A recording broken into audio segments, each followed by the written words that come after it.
The night the backlash truly began wasn't the night the interview aired, it was the night the silence settled in, thick and deliberate, the kind of silence that powerful people use when they're thinking, recalculating, and quietly deciding whether something they once stood behind still deserves their protection. And according to whispers moving through certain media circles, that was the moment Oprah Winfrey allegedly did something no one expected. She went back and watched the Meghan interview again, not as the gracious architect of the biggest television event of the decade, not as the composed figure seated in a Montecito garden asking careful questions, but as a woman who suddenly realized the ground beneath that glossy cultural moment might not be as solid as it first appeared, because what followed the broadcast was not just praise, not just applause, but waves of scrutiny, dissecting clips frame by frame, analyzing pauses, replaying expressions, comparing timelines. And when that kind of pressure builds, even the most confident media titan begins to wonder whether the story told on camera was the entire story or merely the most polished version of it. Insiders now claim that weeks after the dust was supposed to settle, Oprah requested internal access to the raw footage, not for a re-air, not for promotion, but for herself. And that alone has sparked a storm of speculation, because Oprah is known for trusting her instincts in the moment. She is not known for revisiting decisions unless something about them lingers, unless a detail scratches at the back of her mind, refusing to be ignored. And the narrative circulating quietly suggests that certain public reactions hit differently than expected, especially as critics began compiling inconsistencies, resurfacing past interviews, and questioning whether the emotional gravity of that conversation matched the verifiable details being uncovered afterward. Hollywood, for all its glamour, operates on perception, and perception began shifting faster than anyone anticipated. What was initially hailed as groundbreaking started morphing into something more complicated, more polarizing, and as headlines debated context and commentators revisited specific claims, the atmosphere around the interview changed from celebration to cross-examination, and that shift reportedly caught Oprah's attention in a way few public reactions ever do, because she has built a career on authenticity, on creating a space where vulnerability feels unfiltered. And when people begin to suggest that vulnerability might have been curated, that hits at the core of her brand. The murmurs grew louder when media analysts pointed out editing choices, tone shifts, moments where key follow-ups were absent, and suddenly the question wasn't just about Meghan or Harry, it was about Oprah's role in framing the conversation. And insiders claim she did not take that lightly, that she began quietly asking her team about viewer metrics beyond ratings, sentiment analysis, long-term audience trust indicators, even international reactions that painted a more fractured picture than domestic praise suggested. And that is when the idea of her revisiting the interview allegedly moved from rumor to internal reality. Imagine watching your own cultural landmark not through the glow of accomplishment, but through the lens of backlash, hearing commentary that suggests you may have allowed narrative control to outweigh journalistic challenge, reading op-eds that question whether a once neutral platform became an extension of someone else's strategy, and whether fair or not, those conversations reportedly reached her desk in curated summaries that stripped away social media noise and left only the sharpest critiques behind. According to those same insiders, the second viewing was not casual. It was methodical, with pauses, rewinds, and quiet note-taking, focusing less on what was said and more on how it unfolded. The pacing, the silences, the emotional crescendos, and that detail alone has fueled speculation that something about the structure felt different under scrutiny than it did during the live exchange. Backlash has a way of rewriting history in real time. Moments once seen as empathetic can be reframed as leading. Statements once accepted at face value can become contested. And when that reframing happens publicly, the host inevitably becomes part of the narrative. And for someone whose empire rests on credibility, that is not a small matter. It is being whispered that the most jarring realization wasn't about any single claim, but about the cultural ripple effect. The interview didn't just spark conversation, it intensified divisions, triggered institutional responses, and shifted global perceptions. And while controversy can drive ratings, it can also complicate legacies. And insiders claim Oprah became acutely aware of how the interview would be remembered years from now, not just as an event, but as a case study. That awareness allegedly prompted private conversations with trusted advisors, not about disavowing anyone, not about issuing statements, but about long-term positioning, how history will contextualize that conversation, whether it will be viewed as courageous, strategic, naive, or something in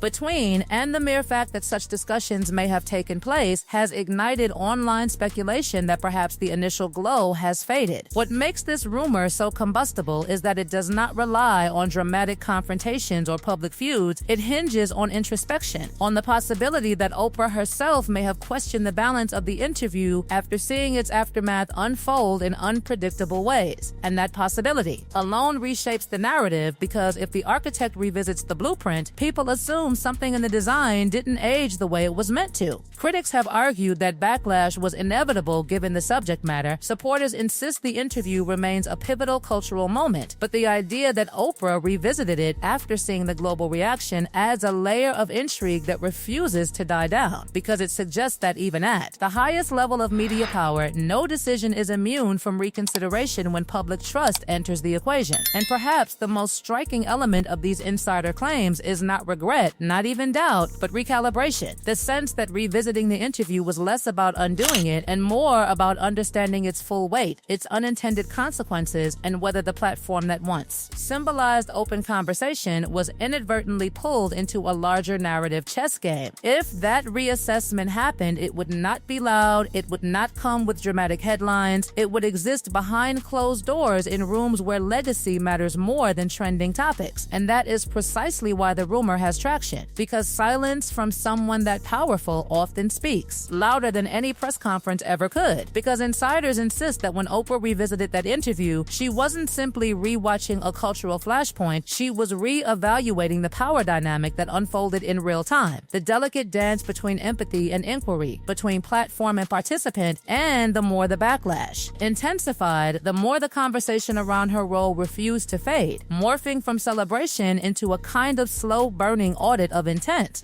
According to people who claim knowledge of those internal reflections, the real shock did not come from online trolls or predictable critics. It came from respected media voices, veteran journalists, and even longtime admirers who began quietly asking whether the interview had leaned too heavily into narrative without pressing hard enough into verification. And that distinction matters, because Oprah's legacy has never been about tabloid spectacle. It has been about credibility wrapped in compassion, and when credibility becomes part of the debate, even indirectly, that's when recalibration becomes inevitable. It's said that one of the most discussed elements during her private reassessment was not any singular claim, but the cumulative framing, the way the setting, the pacing, the uninterrupted emotional arcs created a space that felt sacred on first watch, yet appeared, to some observers, strategically insulated from friction. And while many praised that approach as humane, others argued it blurred the line between conversation and advocacy, and that argument reportedly echoed louder the second time around. What complicates everything is that backlash did not move in one direction. While some accused the interview of lacking challenge, others accused it of triggering institutional upheaval, international tension, and cultural division. And suddenly, Oprah was not merely the facilitator, but the fulcrum of a global narrative shift, which is a heavy position even for someone accustomed to shaping discourse. Insiders suggest that during those reflective weeks, discussions expanded beyond the interview itself and into broader questions of media responsibility in an era where every word can be clipped, weaponized, and recirculated endlessly, because what aired in a controlled 2-hour window lived on in fragmented 15-second clips dissected millions of times, and that fragmentation transformed nuance into battleground. The alleged realization was not that the interview should never have happened, but that its afterlife proved far more volatile than anticipated. And volatility attached to your brand has a way of altering long-term strategy, whether you acknowledge it publicly or not. There are whispers that subsequent booking decisions subtly shifted, that certain high-stakes interviews were approached with sharper lines of inquiry, that editorial teams were quietly instructed to anticipate counter-narratives before airtime rather than after, and while no official statement linked these adjustments to that singular conversation, observers who track patterns claim the tonal evolution is impossible to ignore. In Hollywood, recalibration rarely announces itself. It appears in the spaces between projects, in the careful curation of future guests, in the deliberate distance from certain narratives that once seemed aligned, and some believe that distance has been measurable in the years since, not through dramatic denouncements, but through absence. No reunion sit-down, no anniversary reflection, no follow-up clarification beyond the immediate aftermath. The silence itself has become part of the lore, because when someone known for guiding cultural dialogue chooses not to revisit a defining moment publicly, people assume the private reflection was sufficient, perhaps even sobering. Another layer of intrigue comes from the reported conversations with trusted confidants who allegedly framed the backlash not as failure but as data, a lesson in how rapidly public empathy can pivot into skepticism when claims intersect with institutions, power structures, and pre-existing loyalties, and that perspective reportedly resonated. Because Oprah has always understood audience psychology, and the psychology here was complex, audiences can champion vulnerability yet recoil at perceived imbalance. They can demand truth yet question the mechanism through which it's delivered. That paradox is not easily navigated, and insiders maintain that the revisit was less about regret and more about mastering that paradox before it masters you. Yet the gossip mill refuses to let go of a more dramatic interpretation, that the shocking backlash forced a personal reckoning, that there were moments of sharp self-questioning about whether more pushback should have been offered, whether certain claims required deeper probing, and whether the warmth that defined the setting inadvertently insulated the conversation from necessary friction. And while there is no confirmation of such inner dialogue, the mere possibility fuels endless speculation because it humanizes a figure often perceived as infallible. In the end, the shocking backlash did more than ignite headlines. It allegedly sparked introspection at the highest level of media authority, proving that even those who shape the conversation are not immune to its consequences. And if that private second viewing truly happened, it stands as a quiet reminder that in the world of power and storytelling, every frame has a lifespan far longer than its airtime, and every cultural earthquake leaves aftershocks that reach even the hands that set it in motion.